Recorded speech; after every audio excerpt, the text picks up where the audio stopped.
Hi, everybody, and welcome back to another episode here on Sticks and Bones with your ghost host, Chelsea and Ten. Hi, Ten. How are you? I'm doing good. I am super excited because the week that this podcast comes out is the 25th anniversary of the 1999 movie The Mummy. So, I'm geeking out. So, it's been good. I love that. I know. I was just thinking, we're recording this podcast episode the day after Taylor Swift launched her. Oh, I'm not well. Yeah, I We listen, got to lay it out there. I'm not a huge Swiftie. I'm really not, but I do enjoy her writing, her songwriting. I'm not like a Taylor Swift stan. I'm a Lana Del Rey stan. Hmm. I'm a different type of sad girl. You know what I mean? Like I'm a different type of sad girl. But I have to say, I really enjoy her music. And so I'm not finished with the album, but I am gonna be doing that today while cleaning up my house. I got a little sad yesterday, so I had to stop. Oh, I had to stop. I actually was taking a bath and I was using the Maiden bath salt and I was like, you know what? Let's put on the new Taylor Swift album because I had already listened. Okay, so the first song, I'll lay the cards on the table. While I'm not a Swiftie, the Mythology Girlies had pointed out that there was a song called Cassandra. So Yeah. I was like, I'm gonna start with that song. Boy, what a bold move that was. And from No. listening to that song on, I was not well. And then listening to the album and everything, like while like, yes, I'm married to Kevin, I love him. I was just like, oh my God, this is every breakup ever. And I was like, Kevin, I need you to break up with me for a few hours so I can fully immerse myself. But it's a beautiful album. She is an incredible artist at the end of the day. I'm not a Swiftie. I just am a connoisseur of music and good poetry and good writing.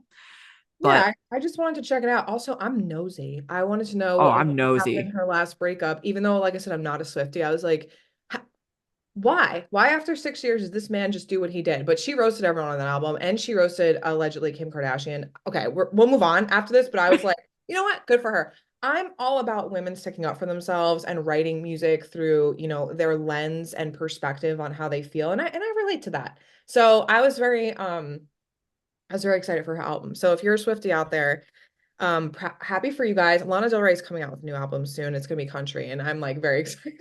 So I'm just like waiting. I'm like a huge stan. Yeah, I for some reason thought Lana was going to be on this album. I don't know where I concocted that in my mind. No, that was theorized, but anyway, But how are you doing, Chelsea? I'm actually doing really good. I've been taking a lot of time off this week and kind of coming back to myself. We've been working really hard on a few things, and yeah, I did hit some burnout this past week. Mm. We talked about spiritual burnout here before on Sticks and Bones, but it is a real thing, and so I'm just making sure I'm taking care of myself. Hence why Ten and I are not on video on YouTube today because I texted you at like 7 a.m. I was like, I'm sorry, I can't do video today. And I was like, thank God, because I was about to text you when I woke up. I can we not do video? Yeah, I was like, I'm too tired, and I'm just gonna like hang out today. I have some cleaning up to do, and I'm gonna play some video games. So, Oh. this is just your reminder from your ghost host that if you're not feeling good, it's okay to take a day off and not feel guilty about it. Because I felt so guilty this morning of like, I know I'm not gonna do anything today. I have to Yeah. get my nails done. They're like 3 weeks grown out, and I can't even sit in the nail salon. Not to quote Taylor Swift, but that one song is like, I cry a lot, but I am the most productive person, or I'm so depressed, but I get X, Y, and Z. And I was like, wow, wow. I mean, I gotta stop with that guilt and yeah. imposter syndrome, man, because man, that song was personal. I did like that song. It's all about like working even when you have a broken heart and you're feeling your lowest and you're super depressed, but you have a smile on your face. So just goes to show you social media is not perfect. I can probably pinpoint some videos on my Instagram account where I was like actually at the lowest point in my life and you would not know, or a podcast episode that's Mhm. where I probably cried 2 hours previously. So social media is not real. No, Remember it's that. not. Anyway, okay. So we have some exciting news today as the podcast Ba-ba-da. drops.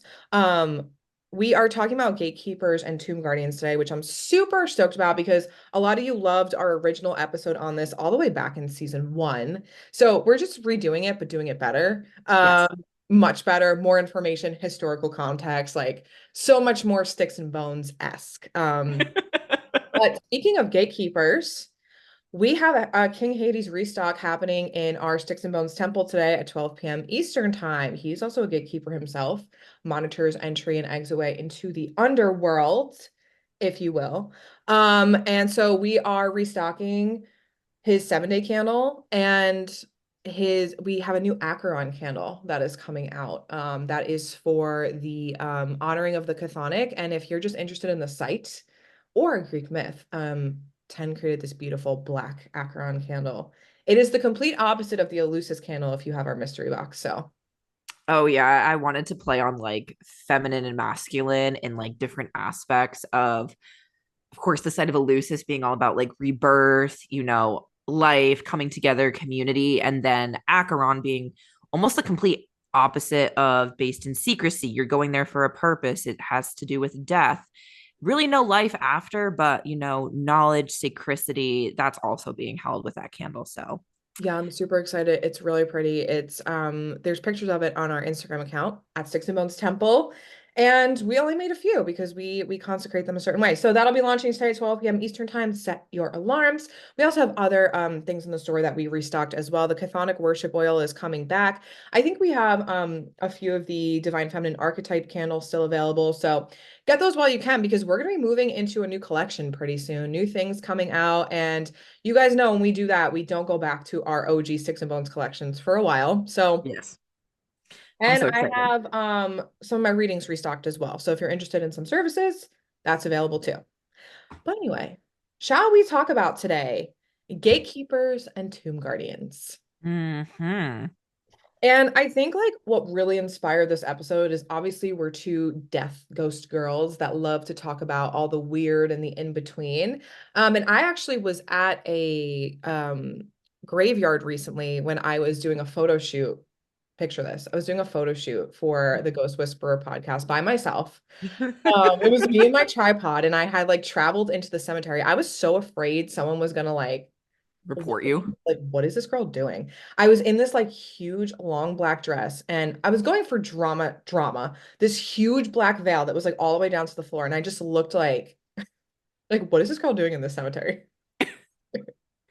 If I was a passerby and like I didn't know you, I'd be, what is she doing here? But I'm also not going to go bother her. Yeah, she might hiss at me. Respectfully. She might raise a zombie right in front of my face. Like she might raise the dead. Like take her staff, bang on the ground 3 times, and the dead might arise from the grave. Like that kind of energy. Could be. Could be. There could be some cracks in the cemetery right now. I am not Yeah. gonna test that theory out. Not talk to the witch. She is fragile.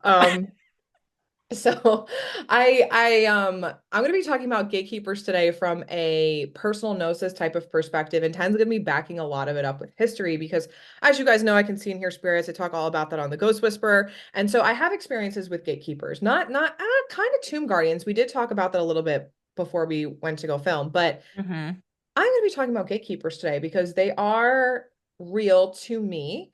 And they are real to me because I come from the belief of Greek religion. So in Greek religion, we believe in gatekeepers and liminal spaces and things like that. So Ten's going to talk about Cerberus at some point in this episode. But to define really quickly, you're probably like, Chelsea, what is a gatekeeper? Okay, what are you Correct. talking about? What the hell are you talking about today? Gatekeepers are just spiritual beings or protectors that protect the entirety of the dead that are resting within a graveyard or a cemetery or a site like that. Any sort of sacred space where someone is buried, Mm-hmm. from my perspective, there always seems to be a guardian that is protecting that space because the dead are resting there. That makes sense. Makes a lot of Right? sense. Yeah, I mean, I always find it gives me a lot of comfort to know that there is some sort of gatekeeper protecting, the dead that are sleeping or, the sacredity of the dead. So that's really what that is to me. Different cultures and religious belief system might have a different perspective on it, but I find that you can find that in most places of like there is some sort of like gatekeeper. Yeah, just kind of making sure the riffraff stays out, making sure, nobody disturbs anything, like making sure really that like people get to rest in peace. For sure. And I think, I sort of seen them in 3 different ways, and we're gonna go back and forth on this. I've seen them as creatures, dogs, and human beings. And 10 also has seen this in her own research around any sort of how the ancients viewed things or the things they believed in. It kind of all lines up, which is weird, but also makes sense. Yeah, no, absolutely. And tomb guardians are a little different, but also kind of the same. And when Hmm. Chelsea and I were talking about this before we started recording, it's very much along the same lines as saying like a square is a rectangle, but a rectangle is not a square. So there can be tomb guardians in an area where there is a gatekeeper, I would say, Hmm. but not always. But with that being said, tomb guardians are more, physical guardians of the individual tomb itself. So, a certain guardian, whether it is a mythical creature, a fantastical creature, or anything to a lion, it's going to be something that the ancients did believe and did see. It was heavily seen in their artwork, but these animals and creatures are really only going to be focused on the individual of that chamber, of that tomb Right. specifically. So if I was in an ancient cemetery, I'm deceased, I might have a certain tomb guardian, and the tomb next door, which is holding Chelsea, might have a completely different tomb guardian. Well, before we start, what would you want as your, what would you want to guard you? Because like now that we're researching this, I'm like, yeah, you know what? What would When I I want? die, there better be some sort of statue of a guardian there because that's right. Try to steal my jewels out of my grave. I will curse thee. I am burying my money with me. Y'all ain't getting it. I don't know what I would have. I might have to wait till the end of the episode to come back to Okay, you with that. you know what? I was like, maybe this should have been a question for the end. All right, we will, hopefully we remember this. It's yeah, you know what? I'm writing it down. I'm writing it down. Someone remind us. Because you know us, we're gonna go on a tangent and then be like, bye, and then be like, oh my God, we never answered the question. I know. Well, all right, maybe at the end, you guys let us know too, in the Instagram comments, or I'll place a poll on Spotify too. What would you want to be your tomb Ooh, guardian? Maybe that's something we do when we all die. We all just have these cool guardians. Bring them back. Why are people not doing this anymore? it's Bring them back. 2024. Bring back Tomb Guardians. The Yeah, girls and the Guardians. Let's go. that's right. Like Guardians of the Galaxy, Guardians of the Tombs. Okay, well, the first aspect of this that we want to talk about is that there actually can be creatures that can be both gatekeeper and also a tomb guardian. And you're probably like, creatures. Yeah, literally creatures, things that are not human and do not belong in the animal category. And let me tell you, I'll tell you my story first. Yes. When I first had sight, I had it was my grandfather's anniversary. I think it was like Veterans Day or something, and he had fought in a war. So I decided to go to his gravesite. Gotcha. And so I brought like flowers, whatever, and I was at this Catholic cemetery, very Catholic. And I pull up and it's a massive cemetery in New Jersey. And I see this creature that looks like a plague doctor. I'm not Ooh, even I ooh, told my dad this like after the cemetery, like I literally went on Pinterest to show him a photo, like a plague doctor ooh. with like, a huge beak. Mm-hmm. He kind of looks like half bird, half, I don't know, like Makes sense. super long black dress. So I was like, what the hell is that? I thought like my eyes were playing tricks on me. So it came up to me and it was just so like it was the weirdest experience I ever had. It kept calling me a human, and it was like watching what I was doing over the cemetery. This is a massive cemetery, and there was more than one there of the same type of creature. So I Mm-hmm. like literally didn't want to be in the cemetery anymore. I placed the flowers on my grandpa's grave, and I was like, I'm gonna head out because Ta-ta. Pip pip and a doodly doo to you. and they kind of were like half bird looking. Okay. They were super weird looking. And as I left, like they watched me go all the way back to my car. And then in that moment, I had realized they do exist. And I just couldn't see them. Like I've always heard of them. I've heard of gatekeepers. People talk about them all the time. And they're just there to protect the dead. It wasn't doing anything to me, but I had gone back a few times and they had remembered me. And then they got a little bit nicer. But it was like, They're like, gotta watch out for this one. She appears to have flowers, but you never know. she can see us. You see me? Like that was sort of the energy. And I was just so like petrified. I was like, I don't want to go back, but I had to go back a few times. And they were still there. I was like, my eyes were not deceiving me. They are actually part of this like cemetery. Like they are here. And there was like three or four of them. And then one of them said hi to me one time and it was like, okay, we have like a rapport, you know, you've seen me, I'm good. You see me, I see you. I actually left them an offering, which is a really common thing some people will do, to leave coins, or even if you're just respecting the dead. Like I remember there was a grave next to my grandfather's that hadn't been like visited in a while, and I left flowers for the woman there, like just to be nice. Yeah, So yeah, they were like, she's cool, she's cool. Kind of like bouncers to the club. They're like, let me see your yeah. ID. I mean, it makes sense. You have to make sure, once again, you're only letting or allowing certain individuals in and making sure nobody gets out. Yeah, for sure. So that was absolutely terrifying, but that's when I had realized like, and as we go through it, you know, I had gone to a few cemeteries, graveyards after that, and I've had other experiences. But staying on the creature train, you know, is there anything in ancient religion or ancient history where people have creatures as some sort of tomb guardian? So, yes, and it's not necessarily like a creature like you kind of just Mhm. described. It's more a creature and or a um extraordinary type of mythological creature. So what I'm trying to, beat around the bush is long story long is they're really going to be representative of sirens and sphinxes. I think sphinxes is the plural. Anywho, but it's these two kind of avian beings that really are watching over the individual, either on the tomb monument itself or they are placed on the grave goods as decoration for Mhm. that individual to bring into the next world with them.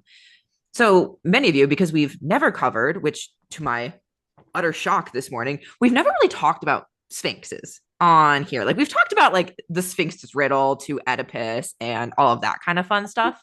Dude, I can't remember what we talk about sometimes. Like I sometimes you'll say something to me and I'm like, have we not talked about that? I guess we really haven't. Like I don't know. I just we've done like 90 something episodes. Surely we must have talked about this. I guess not. Okay. So, just to kind of like summarize, a sphinx is a mythological creature that has a lion's body and a human head. And it's going to be known in various forms throughout the Eastern Mediterranean region, really beginning all the way back in the Bronze Age onward through the ancient world. And I'm looking at one specific sphinx that is actually in the Metropolitan Museum of Art. And yes, they do have wings, lion's body. The tail here, stay along with me, everybody, is actually a snake Hmm. that is like poised to strike. And while it is a human head, it's a female head. So that in itself is really, really interesting. So I'm looking at this one image of a sphinx, which is actually sitting on top of a mortuary stela. So it, in a sense, is guarding not only the grave, but the individual and everything from the outside, almost as a warning. And the Sphinx still actually has color on it because remember, everything was painted in the ancient world.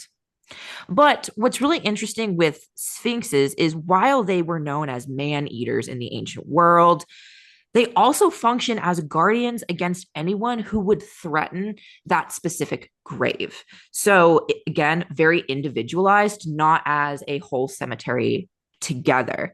And the sphinxes are considered to be liminal beings, and they are extraordinary and considered fantastical creatures. And they really connect the world of the living to that of the dead. And not only that, but I would even push that further by saying sphinxes and other extraordinary fantastical creatures are kind of under the domain of either a certain god, goddess, or the overarching mother goddess who would have domain over these types of creatures. So they inherently do not belong to the mortal realm, but they have ties to watching over graves. I think that's really cool. And like I said, I'm all about bringing tomb guardians back. I mean, I don't know why we don't do this. Like who wouldn't want a guardian watching over the grave? Right. And then when we think about sirens, like, of course, we've talked about sirens. I know that one for a fact on Sticks and Bones. Well, before you continue, if Mhm. you think a siren is just some sort of like beautiful being that just exists and is like, the modern take on a siren. Ah, no, no, go back to our siren episode so you can get the full tea on what a siren actually is, because the way that it's morphed in modern day is like some sort of like mythical woman that's just out here like, just singing, and it's like, no, they're terrifying. These ancient sirens are not Ariel yelling at her dad, being like, "Daddy, I love him." No, no, that is a treat. No. Absolutely no. So These sirens are not, combing their hair with a dingle hopper, ladies and gentlemen. No. no, they're screeching into the night and killing your man. That's what they're doing. Dragging him to the depths below. Like, Yeah. I mean, probably deserved it. I mean, yeah. So sirens are also viewed as creatures linked to the transition from life to death. And they're also seen as privileged guardians of wisdom and could guarantee harmony, which is really interesting. Not just like harmony via song, but like harmony within your own world and everything. But sirens, therefore, become associated with death. And because they were known as the musical birds of Hades and Pluto, that actually tells us that they made their home in the underworld. And of course, according to Euripides, the sirens were actually companions to none other than Queen Persephone, of course, who was kidnapped by Hades and taken to the underworld. And that Apollonio, wow, I just butchered that name. Okay. Apollonios of Rhodes writes that the sirens performed their duties as servants of Persephone by singing for her. And indeed, sirens often appear on graves and in funerary scenes mourning for the dead. And we can see this really starting to occur in history around the 4th century BCE. And once again, these are going to be placed on funerary goods for the deceased, such as, vessels and tombs. And it's going to act as a guardian, but also as a liminal creature between life and death, between the mortal realm and that of the underworld, which is just so cool because we don't really see that anymore. No, like I said, Siren's kind of taken on a life of its own in the modern world. But you mentioned the word liminal, and I know we know what the word liminal means, but I want to ask you, I think we had discussed that we wanted to define Mm-hmm. the word liminal because we are going to be talking about it on this podcast. And I was like, this could be even another whole podcast topic of like, Oh my what God, does yes. liminal mean? When people say liminal space, liminal, Hecate being associated with the liminal, what are we talking about? Yeah. So just straight up, the definition, the first one is occupying a position at or on both sides of a boundary or a threshold. Right. So I know we've talked about in Sticks and Bones and everything that thresholds of your household are considered liminal because people are constantly moving through it to the Mhm. outside and from the outside coming back in. So, right, that makes total sense. The second one relates to a transitional or initial stage of a process. So if you're going through, an aspect of a liminal period of your life, a transitional period, or you're starting something new because you really haven't gotten your feet under you to get the ground moving, Right. which also makes total sense as well. So liminal space could be, one that is between worlds in a sense. It could On the be, context. huh? It depends on the Yeah, it context. depends on what you're talking about. It depends on the context for sure. It could be something associated between life and death. It could be a crossroads because you are between Mhm. two ways. Mhm. Totally makes sense as well. So it really just depends on how you're using it. 100%. Yeah, I see that word being used a lot, especially online, and I'm like, I don't actually think people know what this word means. This is why looking up words is important. Oh my God. I like quick tangent. My one professor in college, we would have to read like articles and, respond to it the next class and everything. And she would yell at us like, God, I love Pam, but man, Pam would be like, if you guys do not know a word, you better come into class because she would quiz us in just a circle of being like, well, what does this mean? And people would be like, well, I don't know. And she said, well, why aren't you looking this up? I mean, she has a point. She has She does. like, Pam was terrifying, but she was right. especially in spiritual space, because I tend to sit in that a lot, especially with my Hmm. content when I do. The words that are just thrown around sometimes between psychic, intuitive, liminal. It's like what are the differences? You know, like what are we saying? What are we saying? What are we saying? Every time I'm like, what are we saying here? So, Google definitions, dictionary.com, great for being able to differentiate what people are talking about because people use it in such weird ways. And I'm like, that's not what that word means. Oh, you're so right.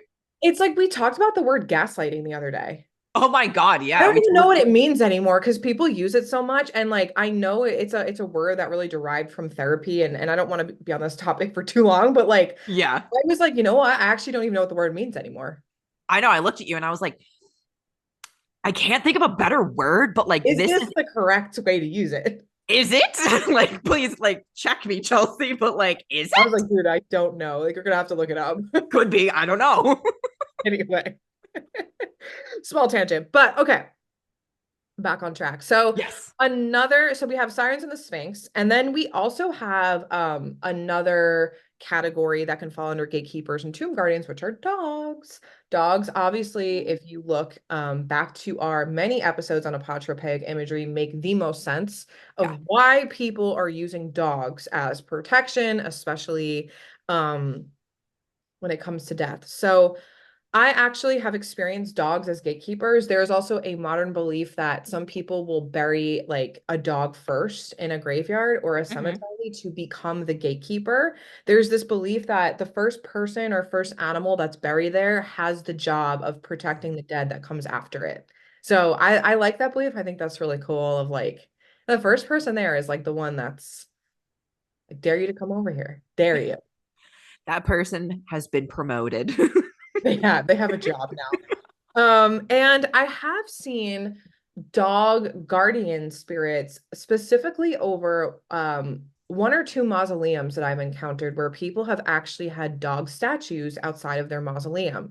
And the dogs were guarding that specific family's tomb, like where they were buried. So not only was there gatekeepers there also were like these guardians specific to a family tomb. That makes And sense. I always love mausoleums because I'm like, that's how you know you're rich when you got that mausoleum money. Oh, I want that so bad. you got mausoleum I money. want like Lana Del Rey playing 24/7. And I think I figured out what my guardian's gonna be, but we won't talk about it now. But I in my head and I'm like, that's right. Give me offerings.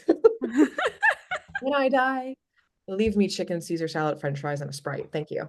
Mm, mm, mm, mm. Delicious.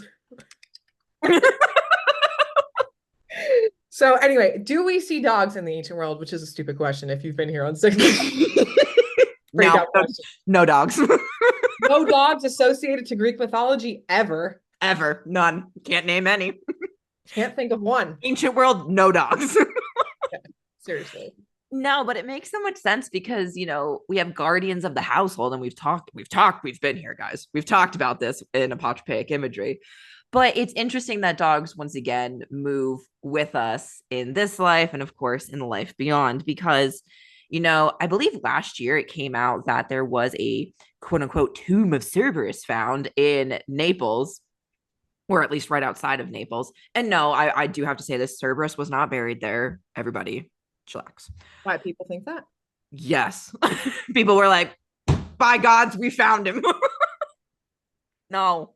Oh, I didn't think he was, I thought he was just a mythical creature. Like, No, no, no. People, it was the same thing as like a few years ago. People were like, it's the tomb of Osiris. We've got him. We've got him, ladies and gentlemen. It's like, no, it's called the tomb of Cerberus because while this entire tomb is beautifully decorated with ancient frescoes, the one that is most well known is, of course, the scene with Cerberus in the middle, Hermes off to the right hand side, and then off to the left is Heracles trying to drag Cerberus's ass up to the mortal realm as one of his Herculean tasks. Heracles really had some nerve.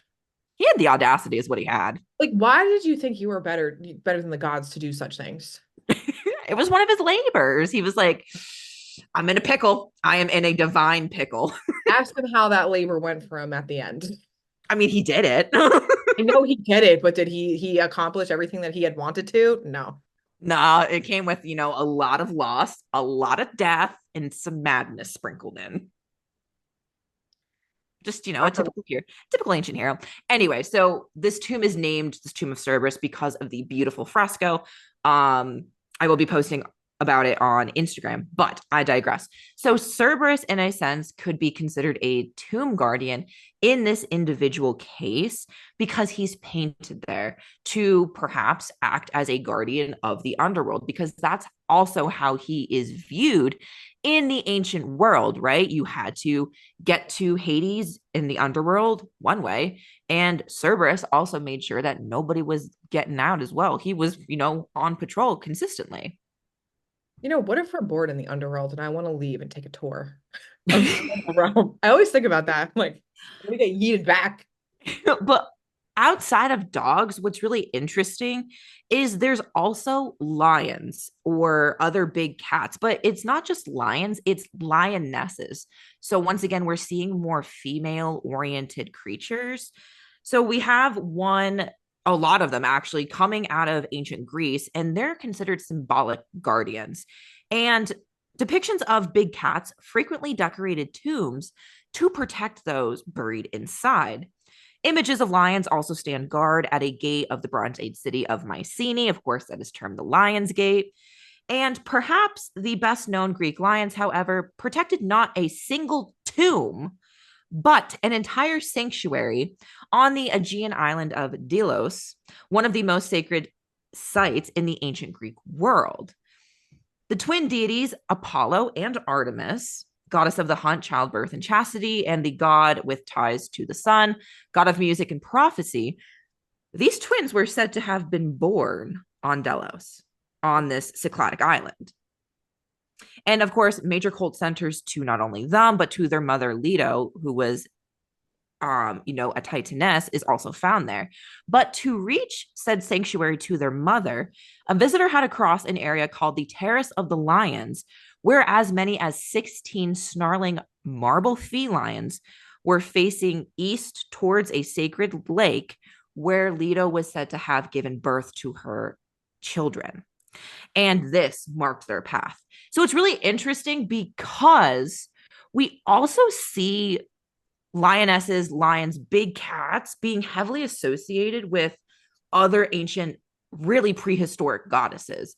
So it's again having this tie to the divine world that rules over life, death, and rebirth again. So it's really, really interesting that it's heavily focused on like almost like female creatures. No, it's really cool. Also, I feel like makes sense. It does make sense that they could protect the tomb and the individuals buried there or represent, ties to certain gods, but they're also representative of power as well. Because, like, if I see a lion, I'm not going to go, it's the forbidden kitty cat. I'm going to run. If not friend, why friend shaped? Have you seen bear ears? If not friend, why do they have those ears? No, I always think about that. If not, why friend shaped? Exactly. I always wanted to pet a lion or like a tiger. I used to be obsessed with tigers. White tigers were like my favorite animal, especially because they were extinct. So I was like, that's my favorite animal because it's going extinct. That's gonna be it. And I've always wanted to pet one, maybe one day. It's the forbidden. Pss, pss, pss. It is, I know. And I'm like, I wish they liked us. Right? And we also see lions that guard in tombs in ancient Egypt as well. And again, they are also considered tomb guardians and symbols of power in ancient Egypt too, which is really, really cool. Makes sense. They are like the OG symbol of power in my eyes, like lions and any sort of big cat. Cats are just so. It's so interesting that like we're seeing like of course the same animal used the same way, whether it be scenes of power, concepts of power, or ideas of protectors. Hmm. Yeah. I So mean, interesting. people use dogs all the time, even today, actually in real life to protect their homes, train them, like do those types of things. So it makes sense. Like we've been doing it since for how long? Beginning of time, probably. Yeah. Um, and then okay, so like the third aspect of this, and this is I know Ted and I don't match up on this, so we're kind of like No, we don't know. Mine is more of just like my own personal experience with gatekeepers. And actually, I have humans. Now, if you go back to that concept of the first person being buried at the graveyard of the cemetery is Yeah. the gatekeeper. I have found this particularly in military specific areas and grave sites where I've seen soldiers that the first person buried there actually become the gatekeeper of the cemetery. And soldiers are Yeah. very protective and they will protect their fellow brethren, their brothers and sisters. And I actually had a really crazy experience where the first ever I went to, why was I at a military cemetery? I don't even know. Veteran cemetery. I don't know why I was there. I think it was with one of my friends. And the gatekeeper was a soldier and he actually showed me where his grave was. And I looked it up and he was the first person buried at the cemetery. It was absolutely insane. He like told That's me his crazy. name and I looked it up because you know how like you can search for people's like Yeah, locations of tombstone. absolutely. He was the first person buried there. And I was He like, was like, that's awesome. gotcha. I told you. And because like I just didn't believe it. I was like, no way, like no way. And I looked it up and I actually did find his grave. I cannot share his name for privacy purposes, but humans, definitely a thing. I think that's more of a modern take. You might find that in some other cultures or religious belief systems, but human beings. I see that. That makes a lot of sense.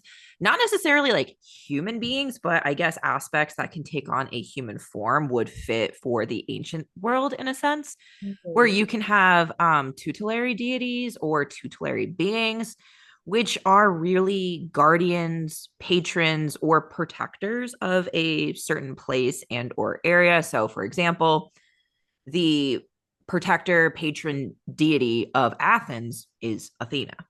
No, So is it really? I had no idea. pretends to be shocked. I But was gonna say it's Zeus. but it's like because the people and the citizens of Athens, they may have thought that they were personally protected by Athena. So you could, perhaps make the argument that if a certain god or spirit is mentioned on a funerary monument, you could say, oh, this individual might be protected from X, Y, or Z divinities. Maybe they worked for them in life, or maybe they just, lived in a sacred area to them. But an interesting concept. And then we even see on little gold sheets that are in, I've seen them in the Getty Museum, but they're called Orphic tablets. Mhm. And it's really about giving instructions to the deceased about, hey, here's how you get into the underworld. Here's what you have to do. Here's what you have to say, kind of deal. But it's really interesting because some of these tablets actually talk about what individuals who are deceased, what they might have to do and who they might have to talk to specifically for guardians of the underworld. Now, of course, these guardians are not named. We do not know if they are human formed. We do not know if they're animals or anything like that. But we're also seeing these ideas of guardians, whether it's for a tomb or whether it's to gain entrance into the underworld, showing up not only in funerary or mortuary art, but we're also seeing it in Orphic tablets that have heavy ties not only to the Orphic mystery cult, but of course to death itself. That's really cool. I know. Wish we knew more. Oh my God. The Orphic mysteries are so fascinating and we know nothing. And I hate it. That's why it's a mystery. Um,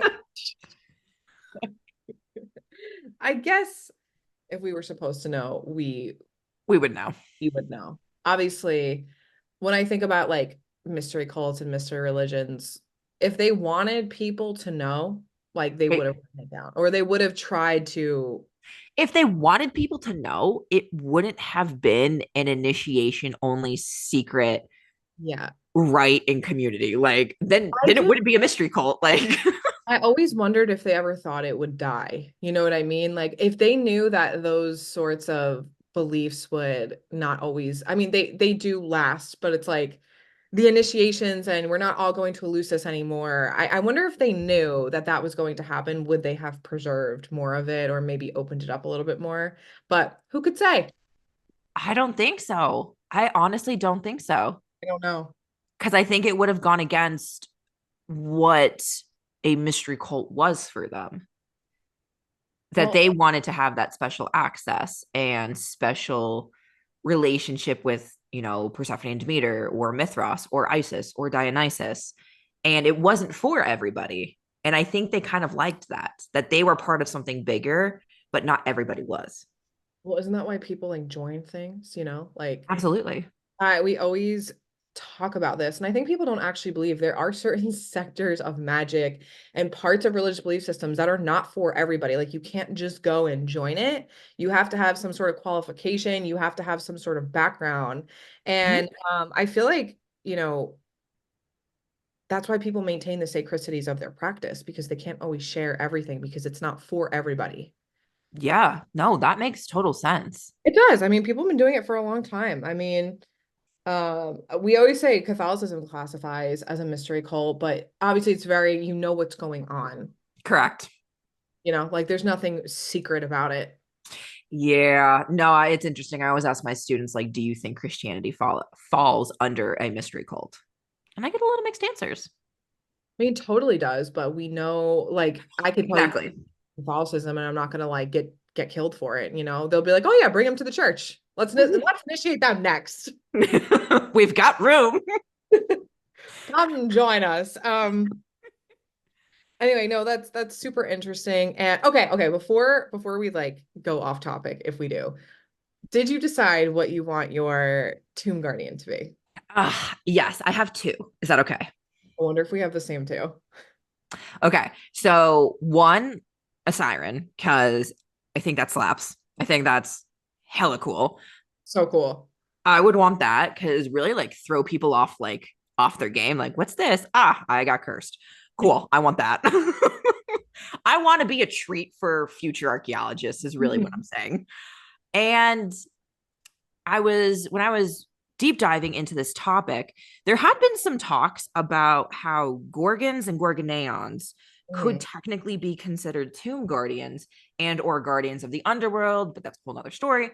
And it really made me think about a specific example of a tomb in the catacombs of Rome, that on the ceiling of this tomb, there's a massive Gorgon head. Mhm. So is it both a tomb guardian and an apotropaic image? My vote is yes. And I would like to enter that I would have sirens and a Gorgoneon. Well, I mean, okay, this might be unpopular opinion, but I think anything that's apotropaic to me counts as like some sort of guardian of tombs in my eyes. Like Could that's be because it. It's a dogs are considered apotropaic, yeah. but also So a tomb guardian. I definitely am with the sirens. I definitely like the siren idea.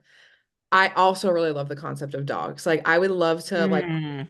massive like three-headed dog statues outside of my tomb, and it's like I dare you to come into my mausoleum and change Lana Del Rey to whatever you think you're playing over here because you're not. You're not touching the auxiliary You are cord. not changing my playlist. Like when I die, I am leaving specific instructions. Now Playlisting on forever. I hear want to say me pride. hear me out. We have tomb guardians. We have our own tomb guardians in place. But would you have anything, whether it's written above a doorway, whether it's a tablet and the foundation of your tomb or mausoleum, would you have any conditional curses? Yeah, I would And what would they because be? God, this is gonna be evil. This is evil. But I mean, I've seen them all. this is an Italian folk belief, and I think we've talked about it here. It comes from the very old superstition that if you are a single woman and someone takes a broom and brushes it over your toes, you are never to be married. Mm. You like curse yourself. If you sweep over your own toes or someone sweeps over you, you are cursed. And I'm gonna go that route. If Mm. you come into my mausoleum and you try to mess with me, you are to be alone for the rest of your life. You will be miserable in love forever. It's evil, but I don't care. Yeah. Would you have any kind of, would you just go like right for the jugular, or would you have like annoying curses as well? I don't know. I have to think about it. It depends on I want So to be I want to be a menace. Like, you know what I mean? I want to be a fucking menace. You need to like know the secret knocks to get in. Like if you knock the yes. wrong way, your tire's going flat. You know, you want to be a menace. What about you? I love that. I don't know if I would just outright like go for the jugular, but I've had some time and hear me out with this. But sometimes, when things are just consistently going wrong and your sanity is one wrong decision away from just utterly snapping, I think I'd play the long game. If This one? I think my curses would actually play the long game. Yeah, I think I would curse people to be alone forever. Like you'd have to like it, but I've warned you. I've warned you that. And I will say I've informed you thusly. a witch is buried here. You know, that should be enough of I'm not taking one thing. If you guys think you're coming into my mausoleum and touching something, you're getting shot. Like that's it. Booby traps out the ass. You're getting shot. A witch is buried here. Leave her I alone. will make Indiana Jones an actual reality with the amount of booby traps I'm You ain't putting. taking my bones. You're not resurrecting me. You're getting shot. You're not stealing my trinkets. If someone touches my trinket in my mausoleum, it's on. I want to be hoarded with trinkets. Like a dragon. I think I would play the long game to like outweight people to like make them lose their own minds like themselves. So like I would have curses Okay. to be like I hope your socks are always damp. Oh no, that's terrible. I hope when you are eating or drinking or washing your face, you always get that little line of water dribble down your arms. Terrible. I hope if you are wearing, for our generation, it's yoga pants, but for the youths, it's flared leggings now. I hope the bottom of your yoga pants are consistently wet. Yeah. I hope your shoes have water in them. Like I'm playing the long game here psychologically, that I will be like, yeah, all this can be undone if you do X, Y, and Z, but I will break you from the inside. Fair. Fair. Yeah, I'm still gonna go for the love thing and then minor inconveniences of like, who wants to spend $600 on a tire because it went flat? That just would ruin your whole day. That ruins my day. Like Mm-hmm. minor inconveniences of like things just not working out. Yeah. You want them to know it was you. Yeah, I do. Me too. I want to show up in your dreams and be like, Oh, it was me, bitch. oh, okay. So hear me out. I want them to put it together that it was me. Yeah. But at the beginning, I want them to like almost have to pull their hair out because they cannot place where this is coming from. Yes. And then they're like, son of a bitch. It was because I went into Ten's mausoleum. I went into Ten's Tholos tomb. Get wrecked. I agree. I don't want anyone to know right away, but after the fourth failed relationship, and they're like, "Oh my God, remember when I went into that witch's tomb? I gotta go see somebody." And you know what? Maybe I'll think about giving you the cure for it. I'll think about it. It better be a good transaction. Like you try and open my sarcophagus, there's just a skeleton hand with a middle finger sticking up at you. Now, what would they have to do to cure it? What do you know? Ooh.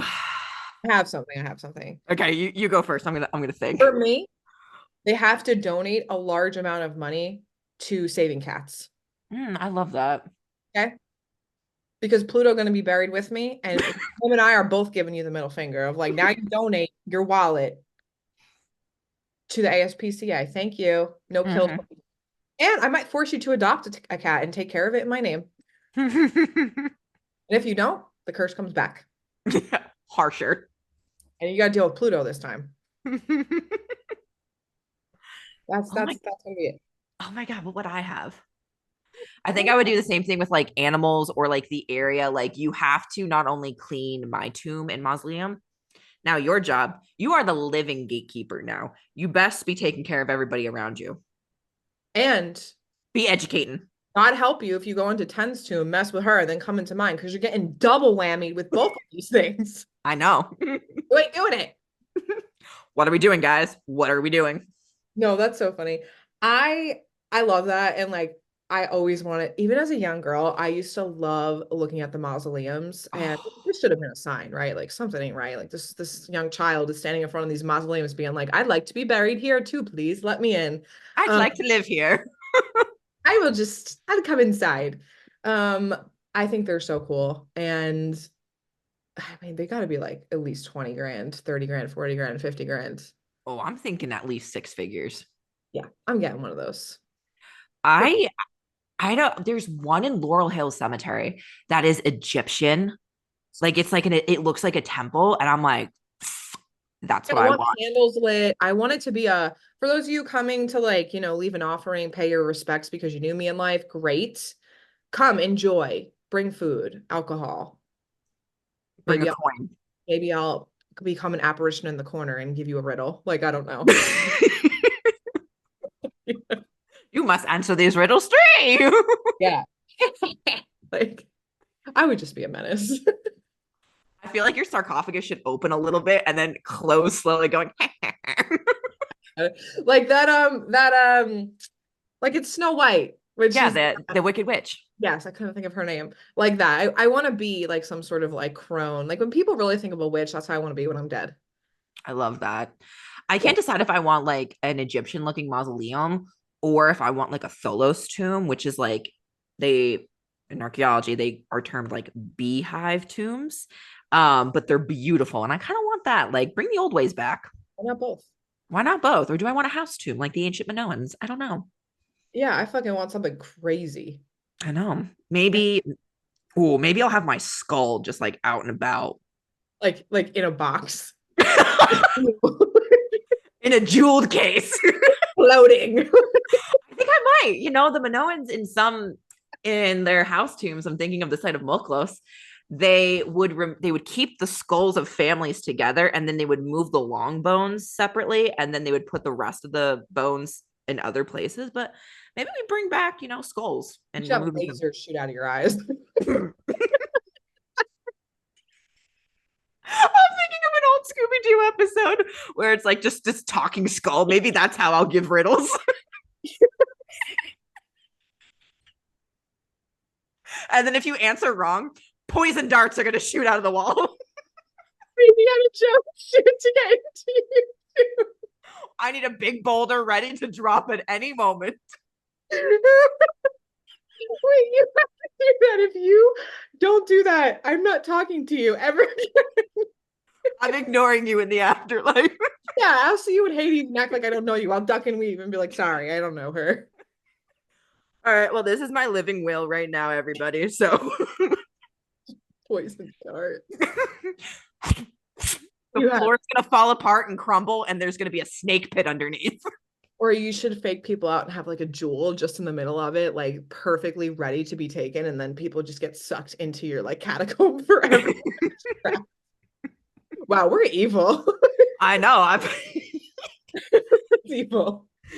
I think I should have a pit full of asps underneath. We got to start saving time. I know. How much do you think a good poison dart costs? And how many would I have to stock up on, you think? Anyone know how to get to the black market? Like if Um, I'm thinking of shooting like two out on either side of the individual. So that's four per wrong answer. How many wrong answers do you think I'm gonna need to, plan for? what? No, probably not because I'm not good with riddles. Like if you go before me and I walk into your tomb, do I get poison darted? Probably. Oh, and then I might have certain tiles on the ground that are like pressure oriented, so you could cause it before you even get to the riddles. Yeah, you gotta be a chosen one. Anyway, what would you guys do? Like, I know it's a weird conversation, but like, what would you do? Like, what do you want your mausoleum or tomb to look like? Let us know because, we like talking about weird things. Also, I just have to let you know, I'm so sorry for my audio quality. 90% of the way through the podcast, I realized my microphone was not plugged in. No, Oh, Chelsea, no. no. I was sitting here talking it the whole time, like, not plugged in. That's just how my day's going. You know what? Put that down as one of my curses to make people lose their mind. Dude, I was so mad as you were teaching something. I was about to show you my unplugged microphone. I'm like, no, I'll save it for the end. It's just terrible. Do you have anything else you want to add? No, that is everything. What about you, Chelsea? Anything you want to add?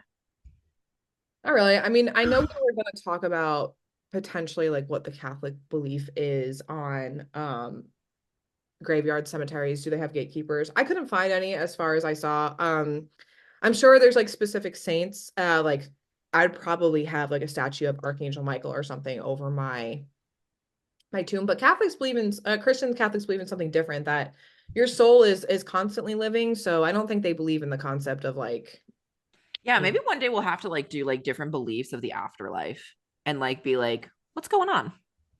yeah, that's what I always loved about Catholicism, is the belief is like you still live on eternally in the gates of heaven. Like you don't, there is no just like darkness and you don't see anything ever again. Like you're going on to the promised land of, you followed this religion. And Mm-hmm. it's why, people join religion is because they want some sort of promise of an afterlife or something that gives them peace. So I always like the Catholic view Yeah. on it. I always like, Or mystery cults of, having salvation. yeah, 100%. So yeah, that's really all I had to add. Awesome. So before we go, I know, Chelsea and Ten are always on each and every week. Sometimes we're together, sometimes we're apart. And next time, I won't see Chelsea for about 2 weeks on the podcast.